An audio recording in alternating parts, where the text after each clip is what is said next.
ஒருத்தர் வருவாங்க கணவன் மணி பிரச்சனையானும் போது என்ன பண்ணுவேன், முடிஞ்சா 2 பேர் போட்டோ எடுத்துக்கணுவேன். இல்ல தலைமுடி எடுத்து சொல்லுவேன். அத வச்சுட்டு இப்ப நீ வரன்னு வச்சு உன் மனைவிக்கு உனக்கும் உன் மனைவி வசியானன்னா, உன்னுடைய போட்டோ, அவங்க போட்டோ.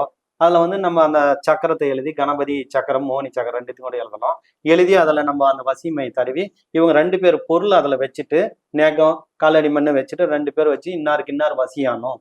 சொல்லி மந்திரத்தை ஜபிச்சு கொடுத்தோம்னா, நிச்சயமாக அவங்க ஒருத்தருக்கு ஒருத்தர் வசி உண்டாயிரும். அது எந்த பாதிப்பும் இருக்காது. இந்த மாதிரி நன்மை செய்யறவங்களுக்கு எந்த பிரச்சனை இருக்காது. குடும்பத்துக்கும் பாதிப்பு வராது. அதே கருவுல வந்து அந்த மாதிரி எண்ணெய் எடுத்து பண்ணும்போது நான் ஆல்ரெடி சொல்லிட்டேன். ஒருத்தனுக்கு பாதிப்பு வரும்போது அந்த குடும்பத்துக்கும் பாதிப்பு வரும். கருவுல எடுத்து நீ பண்ணும்போது என்ன பண்ணும், உனக்கு பாதிப்பு வரும். ஃபர்ஸ்ட் நல்லா இருக்கும். போன உடனே ஸ்பீடா வேலை செய்யும். அப்புறம் கொஞ்சம் கொஞ்சமா விரிச்சல் வரும். திரும்ப அது என்ன பண்ணும், நம்மளே துன்புறுத்தும் அந்த ஆத்மா.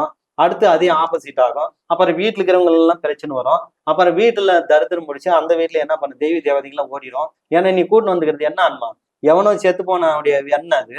அப்போ அது என்ன ஆகும், அது ஏதாவது கெடுதல் தான் செய்யும். அதனாலதான் பின்னாடி ஒரு கொஞ்ச நாள் பொறுத்து அந்த வீட்டுல அவன் என்ன பண்ணுவான், இங்க எங்கன்னா போய் ஒரு சாமி இருக்காங்கன்னா எனக்கு சூனி வச்சுட்டாங்கன்னு அவன் சொல்லி 10,000 20,000 கொடுப்பான். இதெல்லாம் தேவையா?